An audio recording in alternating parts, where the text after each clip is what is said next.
கடலினை தாண்டிடும் நகமென இவன் பாசமே கிரீடமா பாரமா புரியுமா சில நேரமே இவன் அண்ணன் பாதி தந்தை மீதி ஆனானே தம்பி என்ற நிலையை கடந்து போனானே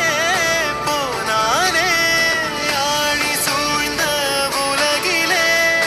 யாவும் அழகாச்சே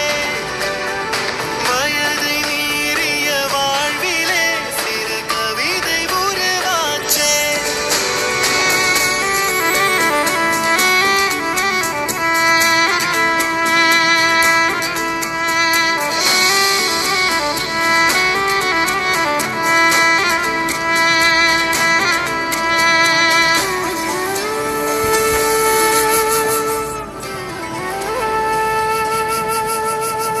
உறங்கும் போதும் இவனின் கவனம் உறங்கி போகாது